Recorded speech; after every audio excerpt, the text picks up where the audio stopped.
la precedenza, un 29enne veneziano in preda alla rabbia insegue il mezzo Ali Laguna col suo barchino e usa l'ancora per distruggere l'oblò. È stato denunciato.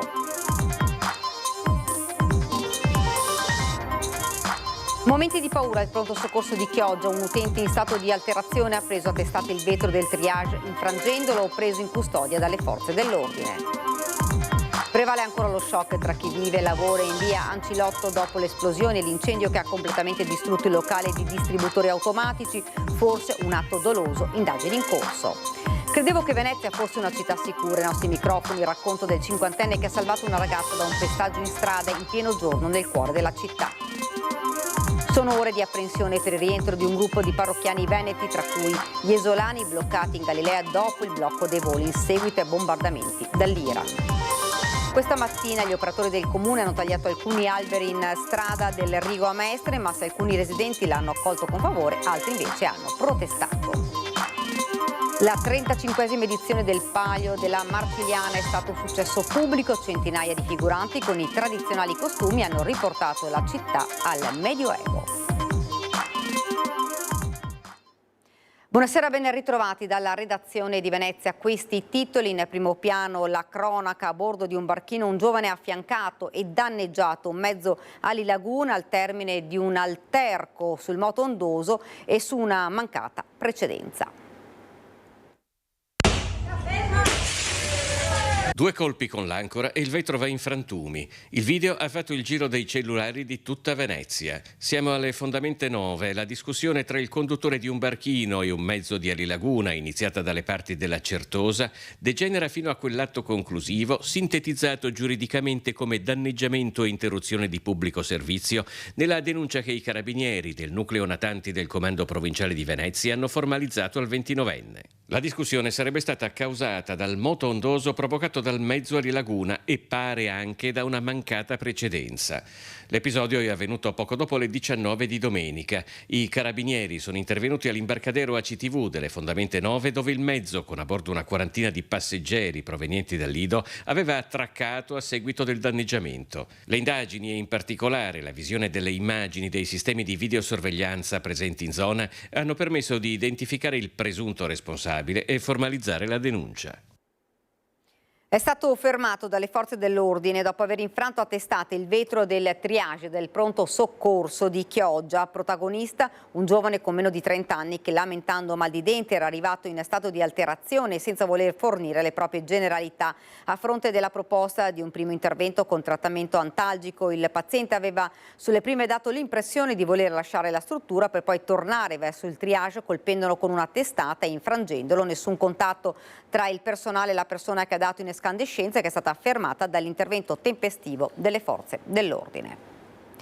Prevale ancora lo shock tra chi vive e lavora in via Ancilotto a San Donà di Piave a seguito dell'esplosione e dell'incendio che ha completamente distrutto un locale di distributori automatici. Si propende per l'atto doloso. Le indagini sono condotte dai carabinieri. È passato un giorno, ma San Donà di Piave è ancora sotto shock. Due botti, quindi un'esplosione piuttosto forte, hanno squarciato il silenzio di domenica notte in via Ancilotto e le fiamme hanno avvolto il locale con distributori automatici di bevande, distruggendolo completamente. Sul fatto doloso, chi sta qui generalmente ha pochi dubbi. Si parla di filmati in cui si vedrebbe il passaggio di uno, forse due giovani, di bombe Molotov, di un raid velocissimo seguito da una fuga in moto. Erano le 4 di notte nel centro di San Donà di Piave, a 2 passi dal Duomo, a 4 dal municipio. Io ho chiuso 4:10 questo negozio. Sì. Dopo sono andato a casa, qua vicino alla mia casa, e dopo 10 minuti io ho sentito qua fuori un po' rumore, così qualcuno.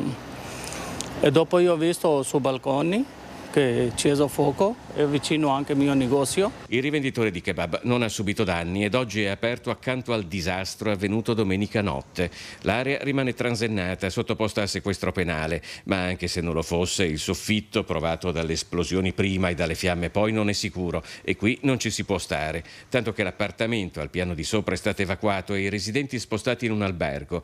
Ne abbiamo incontrato uno che ha preferito non farsi riprendere. E abito sulla finestra in parte. Alle 4:20 del mattino mi sono sentito esplodere il culo. Mia mamma abita sulla camera davanti dove vede quello stand di bancheria fuori e questa qua è il salotto. Adesso ci hanno mandato in hotel, adesso bisogna aspettare che facciano rilievi e quant'altro. Ha paura adesso? Avete paura o... Ho paura di cosa? Abito a Venezia io, sono abituato. A indagare sul fatto sono i carabinieri. Augurandosi che i responsabili siano individuati e puniti, l'assessore al commercio Lucia Camata ha parlato di un fatto grave che poteva causare danni peggiori. Cosa può essere successo secondo lei? Non lo so, però mai visto. Non lo so, questo ancora non lo so come è fatto, però io quello che ho visto solo qua quando ho tornato è acceso tanto fuoco. A Venezia una giovane è stata salvata da un violento pestaggio dal capo gabinetto dell'autorità portuale. Stefano Bonaldo racconta il suo intervento in pieno giorno in Sestiere di Santa Croce. Trovo che sia una cosa assolutamente allucinante nel pieno del giorno, perché era quasi poco prima di mezzogiorno, in una calle che poteva essere trafficatissima, in una zona assolutamente trafficata da cittadini e turisti. Vedere una cosa di questo tipo mi dà la sensazione che la sicurezza in città non sia assolutamente garantita. Stefano Bonaldo ha salvato una ragazza da un pestaggio in strada in pieno giorno nel cuore di Venezia. Ha avuto il coraggio di intervenire dopo aver visto la violenza manifestarsi improvvisamente davanti ai suoi occhi nella tranquillità di una domenica mattina come tante. Poco dopo aver notato un uomo sulla trentina e una ragazza di una decina di anni più giovane rincorrersi, ha sentito delle grida molto forti provenire da una calle. Sono entrato in quella calle e ho visto pochi secondi dopo quella che è stata la scena, una delle scene più brutte alla quale abbiamo mai assistito in vita mia, cioè di lui che si accaniva contro questa donna, questa ragazza, e lei riversa a terra e lui la prendeva a calci al corpo e alla testa. Sono stati attimi concitati in cui la priorità era fermare l'aggressione. Quest'uomo che era completamente fuori controllo, completamente fuori di sé nell'atteggiamento. Mi ha dato l'impressione che fosse sotto l'effetto di alcol o di stupefacenti. Beh, sicuramente non era in condizioni normali. Ha cercato di colpirmi varie volte, una volta ci è riuscito, mi ha tirato uno schiaffo che mi ha fatto cadere a terra gli occhiali. Era italiano? Entrambi italiani, secondo me entrambi veneziani. A quel punto la confusione aveva attirato altre persone e l'aggressore ha deciso di desistere e darsi alla fuga. Stefano Bonaldo, che di professione è capo di gabinetto del presidente dell'autorità portuale, si è lanciato all'inseguimento in contatto con le forze dell'ordine. In una calle vicina a quella dove è avvenuta l'aggressione ha trovato delle transenne che delimitavano un cantiere, una zona di cantiere, ha cercato di sradicarne, di sgarcionarne una per tirarmela addosso. A quel punto la situazione è cambiata, nel senso che lui ha cominciato a correre molto velocemente per scappare da me. L'aggressore è fuggito, ma a questo punto non dovrebbe essere difficile identificarlo. Nel frattempo sul posto erano intervenuti i carabinieri e i sanitari che hanno preso in cura la ragazza. Da veneziano particolarmente innamorato della mia città e sempre convinto che la città fosse un posto in cui la qualità della vita e la sicurezza fossero dei paradigmi inviolabili, trovo che sia una cosa assolutamente allucinante. Una giovane era in bilico sulla ringhiera del terrazzo di un'abitazione al terzo piano di una palazzina a Mestre quando è stata salvata in extremis dagli agenti della Polizia di Stato giunti sul posto. In seguito ad una segnalazione i due sono rimasti in strada cercando di distrarre e tranquillizzare la ragazza, mentre altri agenti sono riusciti ad entrare nell'appartamento e con estrema cautela si sono avvicinati alle sue spalle e l'hanno afferrata rapidamente salvandola. Sono ore di apprensione per un gruppo di parrocchiani veneti, tra cui gli esolani bloccati in Galilea dopo le precauzioni prese in seguito ai bombardamenti dall'Iran. Sarebbero dovuti rientrare in Italia martedì, ma il blocco dei voli aerei in seguito ai bombardamenti dall'Iran costringerà un gruppo di pellegrini veneti, tra cui una quindicina di parrocchiani di Passarella di Sotto, frazione di Jesolo, a partire con tutta probabilità in autobus alla volta del Cairo per poi imbarcarsi. Le compagnie aeree come Ita Airways e Lufthansa hanno infatti cancellato tutti i collegamenti fino al 31 luglio, quindi questa potrebbe essere l'unica soluzione possibile per rientrare. Al momento stanno tutti bene, ma vogliono che si mantenga il più stretto riservo sulla situazione, ecco perché parlano solo con amici, familiari e ovviamente organi istituzionali. Anche il Patriarcato di Venezia si è informato della situazione e ha sottolineato che la zona in cui attualmente si trovano i pellegrini è tranquilla. Il sindaco di Jesolo De Zotti e l'assessora Gonnella sono in contatto con i parrocchiani. Questa mattina gli operatori del comune hanno tagliato alcuni alberi in strada del Rigo a Mestre, alcuni residenti hanno accolto con favore, altri hanno protestato.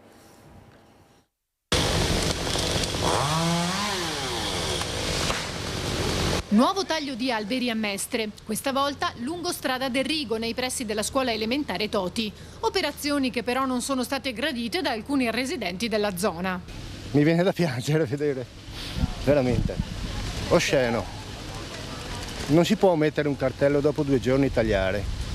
La gente va informata. Mi sembra abbastanza improbabile che siano arrivati così all'improvviso gli annunci e subito ad abbattere l'albero, solo perché qualche giorno prima è caduto un albero a Piazzale Roma, dall'altra parte della città. O sapevano già da prima che c'era questo tipo di problema, oppure lo stanno usando come scusa solo adesso. Non abbiamo neanche avuto il tempo di avere un accesso agli atti, di capire la motivazione e soprattutto di vedere se ci fossero delle strategie alternative per evitare che questi alberi vengano tagliati.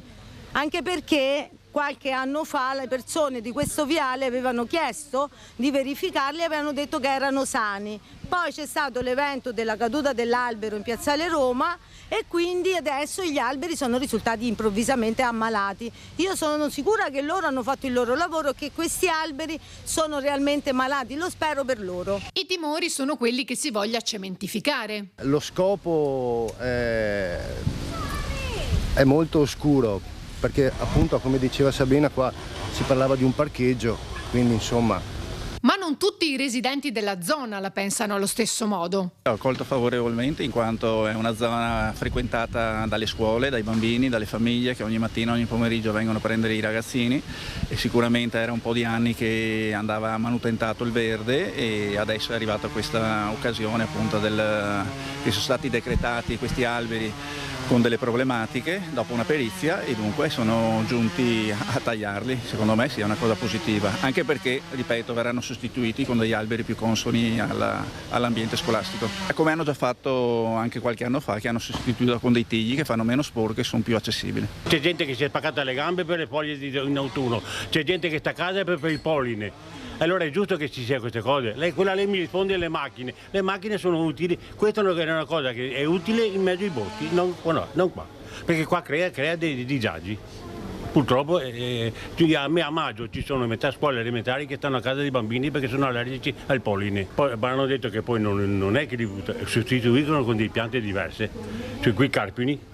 Il verde resterà. Quindi non c'è nessun problema, non vedo perché questa gente reclami tanto per un albero che butta giù, insomma.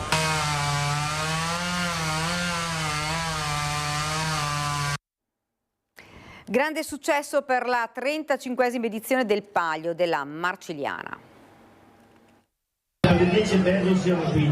Ci tenevano moltissimo a 35 anni di Marcigliana, 35 anni di storia importante per la nostra città, una 3 giorni stupenda, una 3 giorni diciamo che ha introdotto delle importanti novità, è quella dei pellegrini, la figura del pellegrino nell'età del Medioevo. Anche quest'anno record di visitatori nella nostra città, ovviamente hanno partecipato tantissime persone e ovviamente la Marcigliana si dimostra la manifestazione più seguita nella nostra città. La 35esima edizione del Palio della Marcigliana, che quest'anno aveva come punto centrale la figura dei pellegrini, è stata un successo di pubblico, nonostante il sole battente e l'afa. Centinaia di figuranti con i tradizionali costumi hanno riportato la città al Medioevo. Oltre alla mostra, ovviamente curata dalla Contrada di San Martino, che poi ha vinto anche il Palio della Marcigliana di quest'anno, c'è stato anche il coinvolgimento delle scuole, della scuola Caccin di Sottomarina, è un importante ovviamente seminare anche verso i nostri giovani, i nostri bambini, che poi saranno il vero futuro della Marcigliana. I figuranti andranno anche in molte altre città, a testimonianza di come la manifestazione si consolidi ogni anno di più. Abbiamo avuto anche la presenza dei croceristi della Viking Star che hanno girovagato presso gli stand delle 5 contrade e hanno fatto anche degli ottimi acquisti. Oltre 900.000 telespettatori davanti alla televisione domenica nella giornata della Radunata Triveneta di Conegliano per seguire il racconto delle emittenti del gruppo Media Nord-Est. Gli alpini tornano dove è il loro cuore e il gruppo Media Nord-Est è ancora una volta con le penne nere per raccontare le emozioni, i volti, le storie, la musica del mondo alpino. Il raduno del terzo raggruppamento conegliano ha portato tutto questo nelle case di oltre 1.600.000 telespettatori nei 2 giorni della radunata del centenario della sezione coneglianese. Il grafico dei dati certificati Auditel conferma che un enorme numero di persone ha seguito il racconto delle celebrazioni dalla tarda mattinata di sabato fino alla grande festa di piazza, con i cori nelle chiese e l'inno nazionale cantato da migliaia di voci in un'unica voce nella scalinata che porta proprio il nome delle Penne Nere. Una giornata, quella di sabato, che supera negli ascolti certificati Auditel le 760.000 persone raggiunte dalle emittenti del gruppo Media Nord-Est. Domenica mattina poi tutti davanti alla TV, già prima dell'ammassamento ufficiale per la sfilata, con una curva di ascolti altissimi dal passaggio delle prime sezioni fino al gran finale con la consegna della stecca agli Alpini di Gemona, organizzatori della prossima Triveneta. Nella giornata di domenica sono oltre 900.000 le persone raggiunte nei dati certificati Auditel, con un grafico che mostra punte altissime durante lo sfilamento e il passaggio degli aerei storici sul serpentone di Penne Nere. Immagini mai viste prima grazie alla telecamera in esclusiva installata proprio su uno dei velivoli della Prima Guerra Mondiale. Spettacolo e cuore, musica e ricordi, impegno e condivisione dei valori hanno rinnovato ancora una volta il sodalizio fra le Penne Nere e il gruppo Media Nord-Est, con il sigillo della fiducia e dell'affetto dei telespettatori che hanno deciso di premiare nuovamente l'impegno di chi da sempre porta nelle vostre case lo spirito dell'alpinità, le storie, la vicenda umana e storica degli alpini. E questo è davvero tutto per Venezia, ora la sigla, poi le previsioni del tempo. Grazie per averci seguito, buona serata.